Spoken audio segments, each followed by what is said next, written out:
In examples 6 and 7 from notes 1.1, we're going to explore some other characteristics of graphs. So to begin, in example 6, we have 3 sets of graphs, which I've labeled set 1, set 2, and set 3. So I'd like you to look at each set and try to determine what each set of graphs have in common. And then, for example, look at set 1 and write down a characteristic that all those graphs share. The same thing for set 2 and then for set 3. Pause the video while you do so and then come back for the discussion. Okay, and looking at set 1, I'm thinking about symmetry for these graphs. So in set 1, all the graphs are symmetric with respect to the y-axis. So I'm going to write that down. Symmetric with respect to the y-axis. And that means if you were to fold the graph over the y-axis, the graph would overlay perfectly upon itself, right? Or if I draw in the y-axis, we can see that the graph is mirrored over, or actually reflects over that line. And that's the same for all 4 of these graphs. With that type of thinking, when we look at the next set of graphs, we can see that these graphs are in fact symmetric with respect to the x-axis. So here, if we were to fold these graphs over the x-axis, we could see that the graph would overlay upon itself. And the third set, let's scroll down and take a look at the third set. The third set is actually what's called symmetric with respect to the origin. So this is symmetric with respect to the origin, which is the same thing as a reflection in both the x and y axes. So this is the same thing as symmetric with respect to both. Let's see, I could reflect with respect to both the x and y axes. So, for example, let me take the graph of the line. So if I first reflect this line in the x-axis, I would get this dotted line. And then if I reflect that again in the y-axis, I would get back to my original graph. So that's what it means if a graph is symmetric with respect to the origin.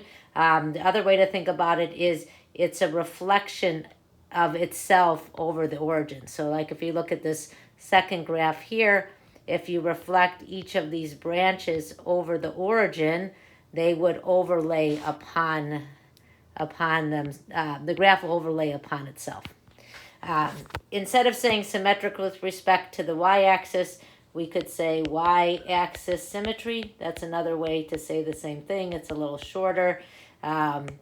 Set 3, we can say that these have origin symmetry. And similarly, the top set, we could say, the middle set, set 2, we can say has x-axis symmetry. Okay, so now that we understand how to see x-axis symmetry, y-axis symmetry, and origin symmetry, how to recognize that on a graph, we're going to talk more about symmetry and what symmetry looks like algebraically and how we can determine if a graph has x-axis, y-axis, or origin symmetry based on an equation. So graphs with x-axis symmetry. So if I pick a point, let me call it x comma y. If my graph has x-axis symmetry, what that means is I know another point on the graph will be this point x comma y reflected over the x-axis. So that point would be x comma negative y.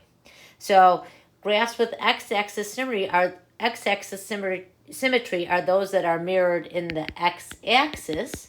And whenever a graph has x-axis symmetry, the point xy, if xy is on the graph, then x negative y is also on the graph. Let's do the same thing thinking about y-axis symmetry. So once again, if I pick some point xy, if a graph has y-axis symmetry, that means I would reflect the point xy over the y-axis, and that point would be negative x comma y. So whenever a graph has y-axis symmetry, if xy is on the graph, then negative x comma y is also on the graph. Graphs with y-axis symmetry are those that are mirrored in the y-axis. Graphs with origin symmetry are graphs that are mirrored through the origin. So if I have some point xy on my original graph, if a graph has origin symmetry, that means I would change the sign of both x and y. So the point negative x, negative y would also be on the graph. So this is just formalizing what we saw on the previous page in terms of ordered pairs and how that would work. The next thing we want to look at is algebraic test for symmetry. So if you're given an equation, how can you tell if a graph has x-axis symmetry, y-axis symmetry, or origin symmetry without actually graphing the graph? So the way the test works is if something is symmetric with respect to the x-axis, what we're going to do is we're going to replace y with negative y and see if we get the same equation. If we want to test if a graph has y-axis symmetry, we replace x with negative x. And if we want to test if something is symmetric with respect to the origin, we replace x with negative x and y with negative y. We'll simplify everything and see if we get the same equation. If we get an equivalent equation, then we'll say it has origin symmetry. And these ideas are coming from what happens, how we interpret x, y, in origin symmetry, right? So if something has x-axis symmetry, the reason we replace y with negative y is because both the points x comma y and x negative y will both be on the function. So let's do some examples of how we can actually test for these types of symmetries. So here we have 5 different equations, and we're going to test each one for the 3 types of symmetry. So if we're doing x-axis symmetry, we replace y with negative y, and then we simplify. Y-axis, replace x with negative x, and origin, we change the signs of both x and y and see what results. So how is this going to work? So to test for x-axis symmetry, I'm going to write, instead of y, I'm going to put negative y is equal to x squared plus 3. And now I'm going to isolate y. So I'm going to multiply both sides by negative 1. So y equals negative x squared minus 3. So is negative x squared minus 3 the same thing that we started with, x squared plus 3? So this is no. So this does not have x-axis symmetry. Let's test this for y-axis symmetry.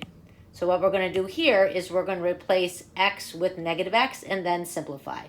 So we're going to have y is equal to negative x quantity squared plus 3, which is the same thing as x squared plus 3.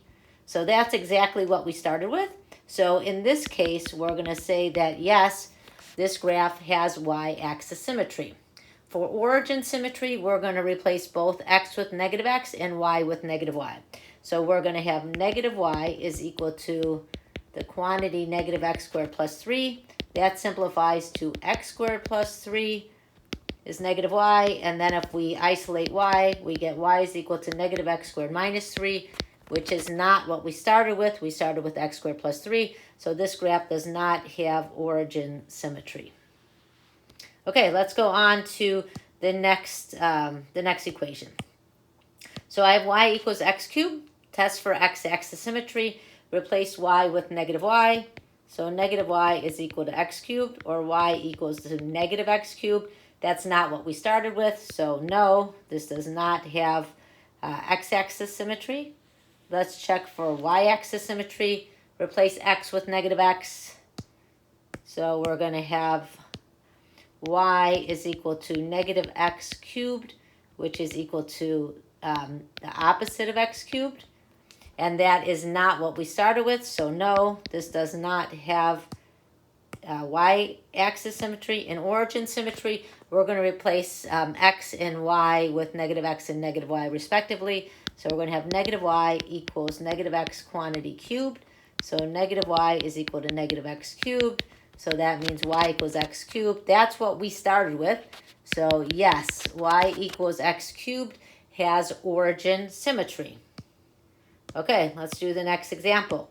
Y equals the absolute value of x. So we're going to replace y with negative y to check for x-axis symmetry.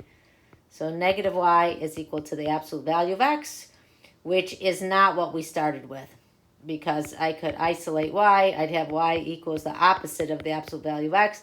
That's not the same, so no x-axis symmetry. Let's do y-axis symmetry. So I'm going to replace x with negative x, so y equals the absolute value of negative x. But the absolute value of negative x is the same thing as the absolute value of x, so yes, this graph has y-axis symmetry. And let's check for origin symmetry. So we're going to replace y with negative y and x with negative x. So negative y equals the absolute value of negative x. So negative y is equal to the absolute value of x. Or y equals the opposite of the absolute value of x, which is not what we started with. We needed y is equal to the absolute value of x. So no, the graph does not have origin symmetry. Okay, let's go on to x plus y squared equals 2. Checking for x-axis symmetry, replace y with negative y. So I've got x plus negative y quantity squared is equal to 2. So that simplifies to x plus y squared equals 2, which is what we started with. So yes, this graph has x-axis symmetry. Let's check for y-axis symmetry. So negative x, we're going to replace x with negative x, leaving y the same. So negative x plus y squared equals 2. That's not the same as what we started with. So no, this does not have y-axis symmetry. And finally, let's check for origin symmetry. So replace x with negative x and y with negative y. So negative x plus the opposite of y squared is equal to 2. So negative x plus y squared is equal to 2. That's not the same as what we started with. We needed x plus y squared equals 2. So no, this graph does not have origin symmetry. And finally, let's do x is equal to the absolute value of y. So replace y with negative y. So x is equal to the absolute value of negative y, which is the same thing as x is equal to the absolute value of y. So yes, this graph has x-axis symmetry. Let's check for y-axis symmetry. So replace x with negative x. So we have negative x is equal to the absolute value of y, or x equals the opposite of the absolute value of y. That's not what we started with, so this graph does not have y-axis symmetry. And let's check for origin symmetry. So replace x with negative x, so negative x equals, replace y with negative y, the absolute value of negative y, so negative x is equal to, the absolute value of negative y is the same thing as the absolute value of y. This is not what we started with. So we say no, this graph does not have origin symmetry.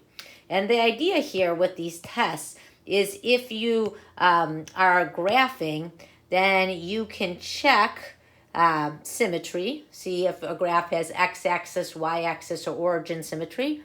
You can find the x and y intercepts, and that information can help you sketch the graph, because if a graph has x-axis symmetry, if you know one point, you can find another point by reflecting it over the x-axis. The same thing if it has a y-axis symmetry, etc.